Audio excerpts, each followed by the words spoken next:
तो मेरे प्यारे भक्तों, आज से हम शुरू करने जा रहे हैं शिव महापुराण की कथा। आज की वीडियो में हम सुनने वाले हैं शिव महापुराण महात्म्य। तो शुरू करते हैं। पहला अध्याय, सूत जी द्वारा शिव पुराण की महिमा का वर्णन। श्री शौनक जी ने पूछा, महाज्ञानी सूत जी, आप संपूर्ण सिद्धांतों के ज्ञाता हैं, कृपया मुझसे पुराणों के सार का वर्णन करें।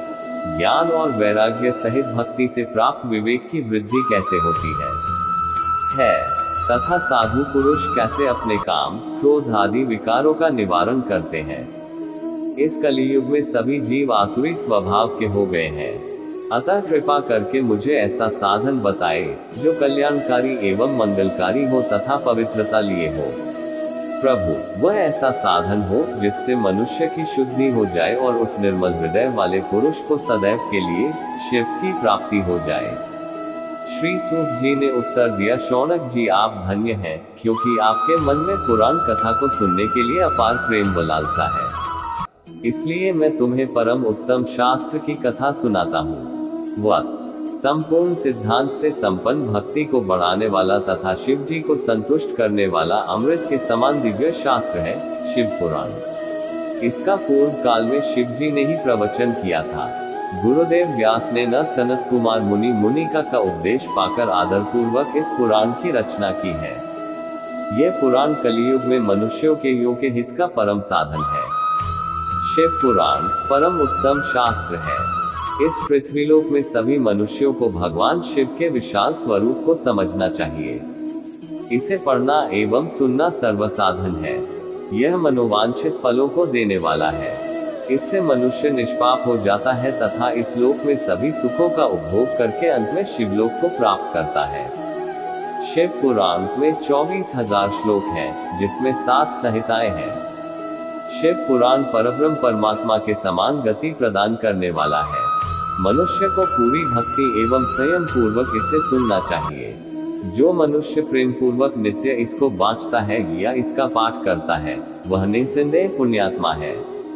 भगवान शिव उस विद्वान पुरुष पर प्रसन्न होकर उसे अपना धाम प्रदान करते हैं। प्रतिदिन आदर पूर्वक शिव पुराण का पूजन करने वाले मनुष्य संसार में संपूर्ण भोगों को भोग कर भगवान शिव के पद को प्राप्त करते हैं। वे सदा सुखी रहते हैं। शिव पुराण में भगवान शिव का सर्वस्व है। इस लोक और परलोक में सुख की प्राप्ति के लिए आदर पूर्वक इसका सेवन करना चाहिए। ये निर्मल शिव पुराण धर्म, अर्थ, काम और मोक्ष रूप चारों पुरुषार्थों को देने वाला है। अतः सदा प्रेम पूर्वक इसे सुनना एवं पढ़ना चाहिए। दूसरा अध्याय, देवराज को शिवलोक की प्राप्ति, चंचुला का संसार से वैराग्य। श्री शौनक जी ने कहा, आप धन्य हैं सूत जी, आप परमार्थ तत्व के ज्ञाता हैं। आपने हम पर कृपा करके हमें यह अद्भुत और दिव्य कथा सुनाई है। भूतल पर इस कथा के समान कल्याण का और कोई साधन नहीं है। आपकी कृपा से यह बात हमने समझ ली है। सूत जी, इस कथा के द्वारा कौन से पापी शुद्ध होते हैं, उन्हें कृपा पूर्वक बताकर इस जगत को कृतार्थ कीजिए। सूत जी बोले, मुने, जो मनुष्य पाप, दुराचार तथा काम, क्रोध, मद, लोभ में निरंतर डूबे रहते हैं, वे भी शिव पुराण पढ़ने अथवा सुनने से शुद्ध हो जाते हैं तथा उनके पापों का पूर्णतया नाश हो जाता है। इस विषय में मैं तुम्हें एक कथा सुनाता हूँ। देवराज ब्राह्मण की कथा। बहुत पहले की बात है। किरातों के नगर में देवराज नाम का एक ब्राह्मण रहता था। वह ज्ञान में दुर्बल, गरीब, रस बेचने वाला तथा वैदिक धर्म से विमुख था। वह स्नान संध्या नहीं करता था तथा उसमें वैश्य वृत्ति बढ़ती ही जा रही थी। वह भक्तों को ठगता था। उसने अनेक मनुष्यों को मारकर उन सबका धन हड़प लिया था। उस पापी ने थोड़ा सा भी धन धर्म के काम में नहीं लगाया था। वह वेश्यागामी तथा आचार भ्रष्ट था। एक दिन वह घूमता हुआ दैवयोग से प्रतिष्ठानपुर झूस प्रयाग जा पहुंचा। वहां उसने एक शिवालय देखा, जहां बहुत से साधु महात्मा एकत्र हुए थे। देवराज वहीं ठहर गया। वहां रात में उसे ज्वर आ गया और उसे बड़ी पीड़ा होने लगी। वहीं पर एक ब्राह्मण देवता शिव पुराण की कथा सुना रहे थे। ज्वर में पड़ा देवराज भी ब्राह्मण के मुख से शिव कथा को निरंतर सुनता रहता था। 1 मास बाद देवराज ज्वर से पीड़ित अवस्था में चल बसा। यमराज के दूत उसे बांधकर यमपुरी ले गए। तभी वहां शिवलोक से भगवान शिव के पार्षद गण आ गए। वे कर्पूर के समान उज्ज्वल थे। उनके हाथ में त्रिशूल, संपूर्ण शरीर पर भस्म और गले में रुद्राक्ष की माला उनके शरीर की शोभा बढ़ा रही थी। उन्होंने यमराज के दूतों को मारपीट कर देवराज को यमदूतों के चंगुल से छुड़ा लिया और वे उसे अपने अद्भुत विमान में बिठाकर जब कैलाश पर्वत पर ले जाने लगे तो यमपुरी में कोलाहल मच गया, जिसे सुनकर यमराज अपने भवन से बाहर आए। साक्षात रुद्रों के समान प्रतीत होने वाले इन दूतों का धर्मराज ने विधिपूर्वक पूजन कर ज्ञान दृष्टि से सारा मामला जान लिया। उन्होंने भय के कारण भगवान शिव के दूतों से कोई बात नहीं पूछी। तत्पश्चात शिवदूत देवराज को लेकर कैलाश चले गए और वहां पहुंचकर उन्होंने ब्राह्मण को करुणावतार भगवान शिव के हाथों में सौंप दिया। शौनक जी ने कहा, महाभाग सूत जी, आप सर्वज्ञ हैं। आपके कृपा प्रसाद से मैं कृतार्थ हुआ। इस इतिहास को सुनकर मेरा मन आनंदित हो गया है। अतः भगवान शिव में प्रेम बढ़ाने वाली दूसरी कथा भी कहिए। तीसरा अध्याय, बिंदुक ब्राह्मण की कथा। श्री सूत जी बोले, शौनक सुनो, मैं तुम्हारे सामने एक अन्य गोपनीय कथा का वर्णन करूंगा, क्योंकि तुम शिव भक्तों में अग्रगण्य व वेदवेताओं में श्रेष्ठ हो। समुद्र के निकटवर्ती प्रदेश में वाशकल नामक गांव है, जहां वैदिक धर्म से विमुख महापापी मनुष्य रहते हैं। वे सभी दुष्ट हैं एवं उनका मन दूषित विषय भोगों में ही लगा रहता है। वे देवताओं एवं भाग्य पर विश्वास नहीं करते। वे सभी कुटिल वृत्ति वाले हैं, किसानी करते हैं और विभिन्न प्रकार के अस्त्र शस्त्र रखते हैं। वे व्यभिचारी हैं। वे इस बात से पूर्णतः अनजान है कि ज्ञान, वैराग्य तथा सद्धर्म ही मनुष्य के लिए परम पुरुषार्थ है। वे सभी पशु बुद्धि हैं। अन्य समुदाय के लोग भी उन्हीं की तरह बुरे विचार रखने वाले, धर्म से विमुख हैं। वे नित्य कुकर्म में लगे रहते हैं एवं सदा विषय भोगों में डूबे रहते हैं। वहाँ है कि स्त्रियां भी बुरे स्वभाव की, स्वेच्छाचारिणी, पाप में डूबी, कुटिल सोच वाली और व्यभिचारिणी हैं। वे सभी सद्व्यवहार तथा सदाचार से सर्वथा शून्य हैं। वहाँ सिर्फ दुष्टों का निवास है।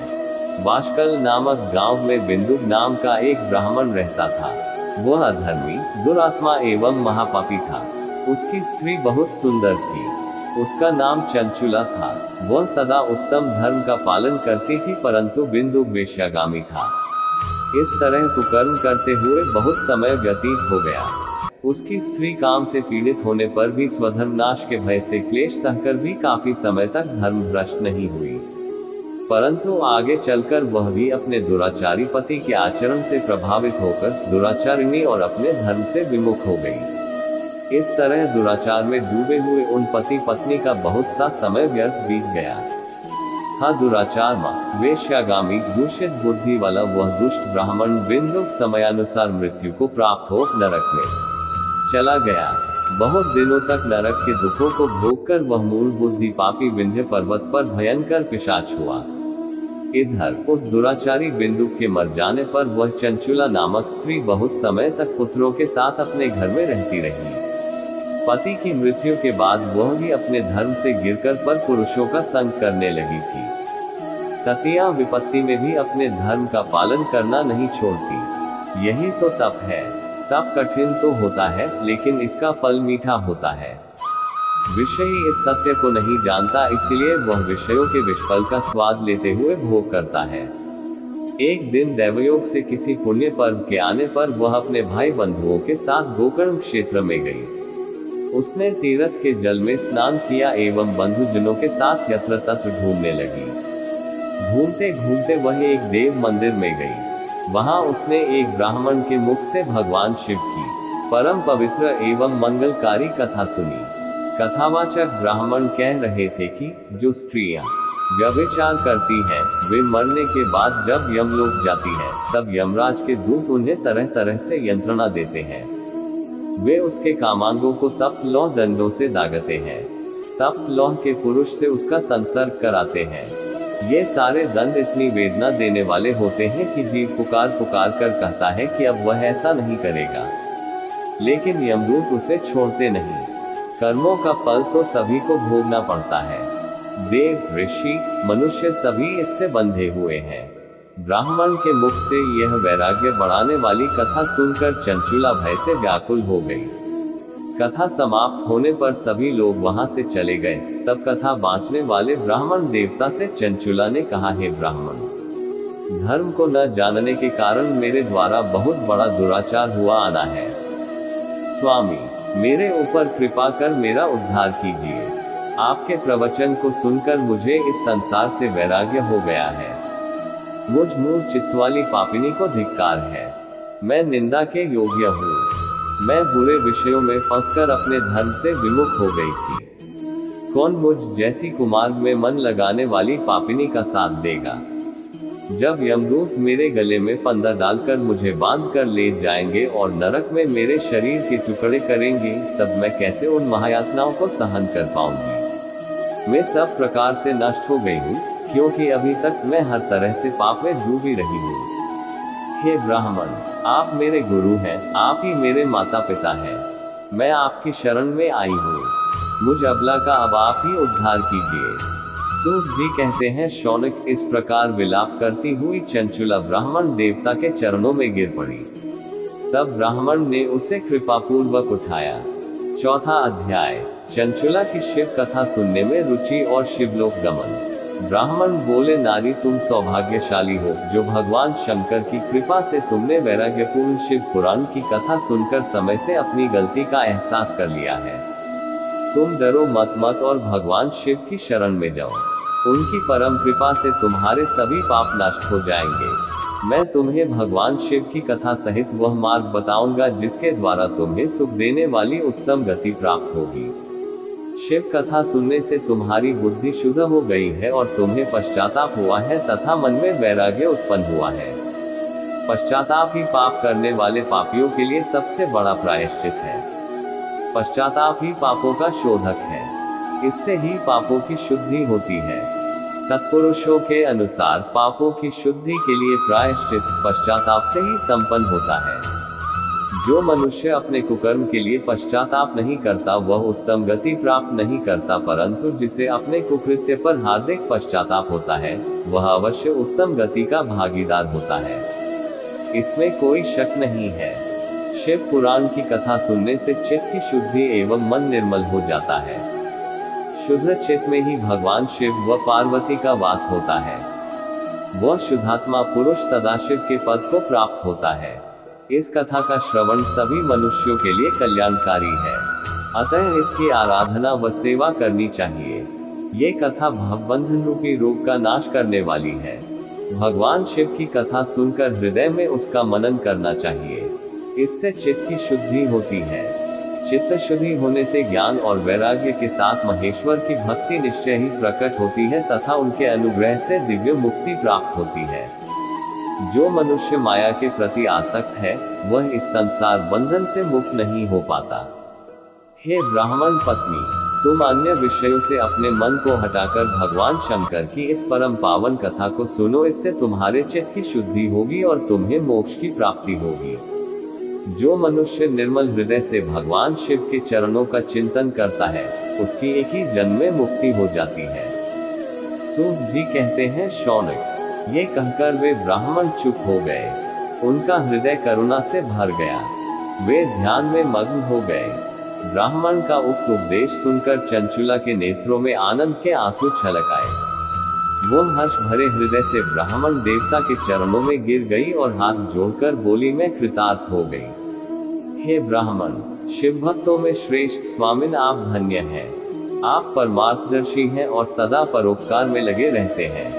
साधो, मैं नरक के समुद्र में गिर रही हूँ। कृपा कर मेरा उद्धार कीजिए। जिस पौराणिक व अमृत के समान सुंदर शिव पुराण कथा की बात आपने की है उसे सुनकर ही मेरे मन में वैराग्य उत्पन्न हुआ है। उस अमृतमयी शिव पुराण कथा को सुनने के लिए मेरे मन में बड़ी श्रद्धा हो रही है। कृपया आप मुझे उसे सुनाए। सूत जी कहते हैं, शिव पुराण की कथा सुनने की इच्छा मन में लिए हुए चंचुला उन ब्राह्मण देवता की सेवा में वहीं रहने लगी। उस गोकर्ण नामक महाक्षेत्र में उन ब्राह्मण देवता के मुख से चंचुला शिव पुराण की भक्ति, ज्ञान और वैराग्य बढ़ाने वाली और मुक्ति देने वाली परम उत्तम कथा सुनकर कृतार्थ हुई। उसका चित्त शुद्ध हो गया। वह अपने हृदय में शिव के सगुण रूप का चिंतन करने लगी। वह सदैव शिव के सच्चिदानंदमय स्वरूप का स्मरण करती थी। तत्पश्चात अपना समय पूर्ण होने पर चंचुला ने बिना किसी कष्ट के अपना शरीर त्याग दिया। उसे लेने के लिए एक दिव्य विमान वहां पहुंचा। यह विमान शोभा साधनों से सजा था एवं शिव गणों से सुशोभित था। चंचुला विमान से शिवपुरी पहुंची। उसके सारे पाप भूल गए। वह दिव्यांगना हो गई। वह गौरांगी देवी मस्तक पर अर्धचंद्र का मुकुट व अन्य दिव्य आभूषण पहने शिवपुरी पहुंची। वहां उसने सनातन देवता त्रिनेत्रधारी महादेव शिव को देखा। सभी देवता उनकी सेवा में भक्तिभाव से उपस्थित थे। उनकी अंक कांति करोड़ों सूर्यों के समान प्रकाशित हो रही थी। 5 मुख और हर मुख में 3-3 नेत्र थे। मस्तक पर अर्धचंद्राकार मुकुट शोभायमान हो रहा था। कंठ में नील चिन्ह था। उनके साथ में देवी गौरी विराजमान थी, जो विद्युत पुंज के समान प्रकाशित हो रही थी। महादेव जी की कांति कपूर के समान गौर थी। उनके शरीर पर श्वेत वस्त्र थे तथा शरीर श्वेत भस्म से युक्त था। इस प्रकार भगवान शिव के परम उज्ज्वल रूप के दर्शन कर चंचुला बहुत प्रसन्न हुई। उसने भगवान को बारंबार प्रणाम किया और हाथ जोड़कर प्रेम, आनंद और संतोष से युक्त हो विनीत भाव से खड़ी हो गई। उसके नेत्रों से आनंद आंसुओं की धारा बहने लगी। भगवान शंकर व भगवती गौरी उमा ने करुणा के साथ सौम्य दृष्टि से देखकर चंचुला को अपने पास बुलाया। गौरी उमा ने उसे प्रेम पूर्वक अपनी सखी बना लिया। चंचुला सुखपूर्वक भगवान शिव के धाम में उमा देवी की सखी के रूप में निवास करने लगी। 5वां अध्याय, बिंदुक का पिशाच योनि से उद्धार। इस सखी के साथ विंध्य पर जाओ। वहां एक महाघोर और भयंकर पिशाच रहता है। पूर्व जन्म में वह पिशाच बिंदुक नामक ब्राह्मण मेरी इस सखी चंचुला का पति था। वह वेश्यागामी हो गया। उसने स्नान, संध्या आदि नित्य कर्म छोड़ दिए। क्रोध के कारण उसकी बुद्धि भ्रष्ट हो गई। दुर्जनों से उसकी मित्रता तथा सज्जनों से द्वेष बढ़ गया था। वह अस्त्र शस्त्र से हिंसा करता, लोगों को सताता और उनके घरों में आग लगा देता था। चांडालों से दोस्ती करता व रोज वेश्या के पास जाता था। पत्नी को त्याग कर दुष्ट लोगों से दोस्ती कर उन्हीं के संपर्क में रहता था। वह मृत्यु तक दुराचार में फंसा रहा। मृत्यु के बाद उसे पापियों के भोग स्थान यमपुर ले जाया गया। वहां घोर नरकों को सहकर इस समय वह विंध्य पर्वत पर पिशाच बनकर रह रहा है और पापों का फल भोग रहा है। तुम उसके सामने परम पुण्यमयी पापों का नाश करने वाली शिव पुराण की दिव्य कथा का प्रवचन करो। इस कथा को सुनने से उसका हृदय सभी पापों से मुक्त होकर शुद्ध हो जाएगा और वह प्रेत योनि से मुक्त हो जाएगा। दुर्गति से मुक्त होने पर उस बिंदुक नामक पिशाच को विमान पर बिठाकर तुम भगवान शिव के पास ले आना। सूत जी कहते हैं, शौनक, माँ उमा का आदेश पाकर गंधर्वराज तुम्बुरु प्रसन्नता पूर्वक अपने भाग्य की सराहना करते हुए चंचुला को साथ लेकर विमान से पिशाच के निवास स्थान विंध्य पर्वत गया। वहां पहुंचकर उसने उस विकराल आकृति वाले पिशाच को देखा। उसका शरीर विशाल था। उसकी ठोड़ी बड़ी थी। वह कभी हंसता, कभी रोता और कभी उछलता था। महाबली तुम्बुरो ने बिंदुक नामक पिशाच को पाशों से बांध लिया। उसके पश्चात तुम्बुरो ने शिव पुराण की कथा बांचने के लिए स्थान तलाश कर मंडप की रचना की। शीघ्र ही इस बात का पता लोगों को चल गया कि एक पिशाच के उद्धार हेतु देवी पार्वती की आज्ञा से तुम्बुरो शिव पुराण की अमृत कथा सुनाने विंध्य पर्वत पर आया है। उस कथा को सुनने के लोभ से बहुत से देवर्षि वहां पहुंच गए। सभी को आदर पूर्वक स्थान दिया गया। पिशाच बिंदु को पाशों में बांधकर आसन पर बिठाया गया और तब तुम्बुरो ने परम उत्तम शिव पुराण की अमृत कथा का गान शुरू किया।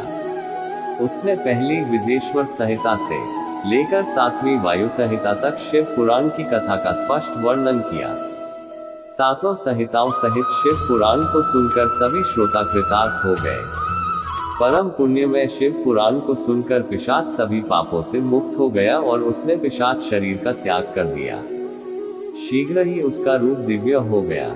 उसका शरीर गौर वर्ण का हो गया। शरीर पर श्वेत वस्त्र एवं पुरुषों के आभूषण आ गए। इस प्रकार दिव्य देहधारी होकर बिंदुक अपनी पत्नी चंचुला के साथ स्वयं भी भगवान शिव का गुणगान करने लगा। उसे इस दिव्य रूप में देखकर सभी को बहुत आश्चर्य हुआ। उसका मन परम आनंद से परिपूर्ण हो गया।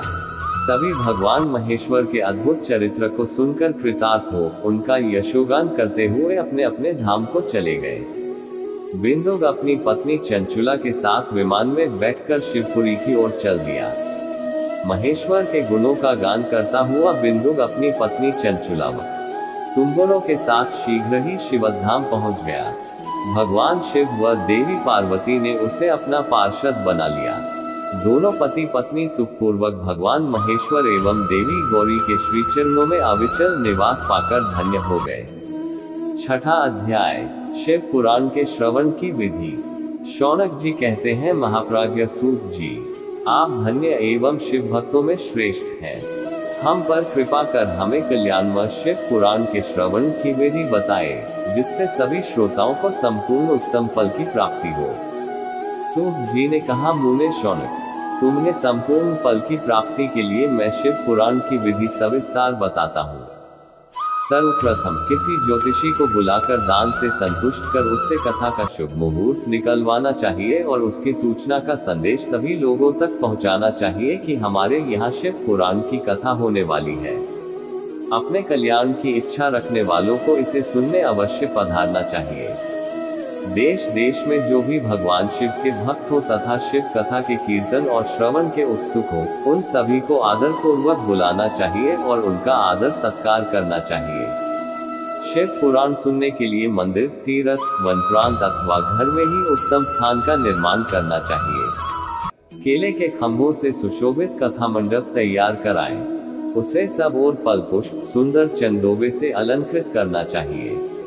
चारों कोनों पर ध्वज लगाकर उसे विभिन्न सामग्री से सुशोभित करें। भगवान शंकर के लिए भक्तिपूर्वक दिव्य आसन का निर्माण करना चाहिए तथा कथावाचक के लिए भी दिव्य आसन का निर्माण करना चाहिए।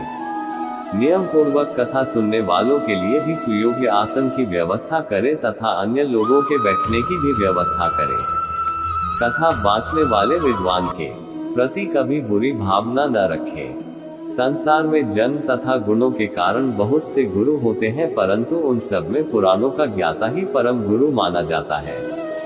पुराण वेता पवित्र, शांत, साधु, ईर्ष्या पर विजय प्राप्त करने वाला और दयालु होना चाहिए।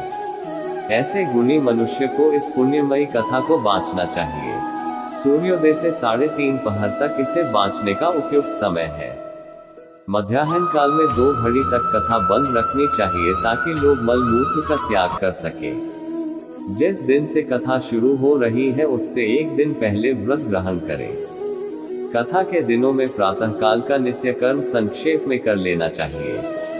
वक्ता के पास उसकी सहायता हेतु एक विद्वान व्यक्ति को बैठाना चाहिए जो कि सब प्रकार के संशयों को दूर कर लोगों को समझाने में कुशल हो। कथा में आने वाले विघ्नों को दूर करने के लिए सर्वप्रथम गणेश जी का पूजन करना चाहिए। भगवान शिव व शिव पुराण की भक्तिभाव से पूजा करें। तत्पश्चात श्रोता तन मन से शुद्ध होकर आदर पूर्वक शिव पुराण की कथा सुने। जो वक्ता और श्रोता अनेक प्रकार के कर्मों से भटक रहे हो, काम आदि 6 विकारों से युक्त हो, वे पुण्य के भागी नहीं हो सकते। जो मनुष्य अपनी सभी चिंताओं को भूलकर कथा में मन लगाते हैं, उन शुद्ध बुद्धि मनुष्यों को उत्तम फल की प्राप्ति होती है। 7वां अध्याय, श्रोताओं द्वारा पालन किए जाने वाले नियम। सूत जी बोले, शौनक, शिव पुराण सुनने का व्रत लेने वाले पुरुषों के लिए जो नियम है, भक्तिपूर्वक सुनो। उन्हें शिव पुराण की पुण्यमयी कथा नियम पूर्वक सुनने से बिना किसी विघ्न बाधा के उत्तम फल की प्राप्ति होती है। दीक्षा रहित मनुष्य को कथा सुनने का अधिकार नहीं है, अतः पहले वक्ता से दीक्षा ग्रहण करनी चाहिए। नियम पूर्वक कथा सुनने वाले मनुष्य को ब्रह्मचर्य का अच्छी तरह से पालन करना चाहिए। उसे भूमि पर सोना चाहिए, पत्तल में खाना चाहिए तथा कथा समाप्त होने पर ही अन्न ग्रहण करना चाहिए। समर्थ मनुष्य को शुद्ध भाव से शिव पुराण की कथा की समाप्ति तक उपवास रखना चाहिए और एक ही बार भोजन करना चाहिए। गरिष्ठ अन्न, दाल, जला अन्न, सेंध, मसूर तथा बासी अन्न नहीं खाना चाहिए। जिसने कथा का व्रत ले रखा हो, उसे प्याज, लहसुन, हींग, गाजर, मादक वस्तु तथा आमिष कही जाने वाली वस्तुओं को त्याग देना चाहिए। ऐसा मनुष्य प्रतिदिन सत्य, शौच, दया, मौन, सरलता, विनय तथा हार्दिक उदारता आदि सद्गुणों को अपनाए तथा साधु संतों की निंदा का त्याग कर नियम पूर्वक कथा सुने। सकौम मनुष्य इस कथा के प्रभाव से अपनी अभीष्ट कामना प्राप्त करता है और निष्काम मोक्ष प्राप्त करता है। सभी स्त्री पुरुषों को विधि विधान से शिव पुराण की उत्तम कथा को सुनना चाहिए। महर्षि, शिव पुराण की समाप्ति पर श्रोताओं को भक्तिपूर्वक भगवान शिव की पूजा की तरह पुराण पुस्तक की पूजा भी करनी चाहिए तथा इसके पश्चात विधि पूर्वक वक्ता का भी पूजन करना चाहिए। पुस्तक को रखने के लिए नया और सुंदर बस्ता बनाएं। पुस्तक व वक्ता की पूजा के उपरांत वक्ता की सहायता हेतु बुलाए गए पंडित का भी सत्कार करना चाहिए। कथा में पधारे अन्य ब्राह्मणों को भी अन्न धन का दान दें। गीत, वाद्य और नृत्य से उत्सव को महान बनाएं। विरक्त मनुष्य को कथा समाप्ति पर गीता का पाठ करना चाहिए तथा गृहस्थ को श्रवण कर्म की शांति हेतु होम करना चाहिए। होम रुद्र संहिता के श्लोकों द्वारा अथवा गायत्री मंत्र के द्वारा करें। यदि हवन करने में असमर्थ हो तो भक्ति पूर्वक शिव सहस्रनाम का पाठ करें। कथा श्रवण संबंधी व्रत की पूर्णता के लिए शहद से बनी खीर का भोजन 11 ब्राह्मणों को कराकर उन्हें दक्षिणा दें। समृद्ध मनुष्य 3 तोले सोने का एक सुंदर सिंहासन बनाए और उसके ऊपर लिखी अथवा लिखाई हुई शिव पुराण की लिखी पोथी विधि पूर्वक स्थापित करे तथा पूजा करके दक्षिणा चढ़ाएं। फिर आचार्य का वस्त्र, आभूषण एवं गंध से पूजन करके दक्षिणा सहित वह पुस्तक उन्हें भेंट कर दे। शौनक, इस पुराण के दान के प्रभाव से भगवान शिव का अनुग्रह पाकर मनुष्य भवबंधन से मुक्त हो जाता है। शिव पुराण को विधि पूर्वक संपन्न करने पर यह संपूर्ण फल देता है तथा भोग और मोक्ष प्रदान करता है। मुने, शिव पुराण का सारा महात्म्य जो संपूर्ण फल देने वाला है, मैंने तुम्हें सुना दिया है। अब आप और क्या सुनना चाहते हो? श्रीमान शिव पुराण सभी पुराणों के माथे का तिलक है। जो मनुष्य सदा भगवान शिव का ध्यान करते हैं, जिनकी वाणी शिव के गुणों की स्तुति करती है और जिनके दोनों कान उनकी कथा सुनते हैं, उनका जीवन सफल हो जाता है। वे संसार सागर से पार हो जाते हैं। ऐसे लोग इहलोक और परलोक में सदा सुखी रहते हैं। भगवान शिव के सच्चिदानंदमय स्वरूप का स्पर्श पाकर ही समस्त प्रकार के कष्टों का निवारण हो जाता है। उनकी महिमा जगत के बाहर और भीतर दोनों जगह विद्यमान है। उन अनंत आनंद रूप परम शिव की मैं शरण लेता हूँ। तो बोलो भगवान शिव शंकर की जय।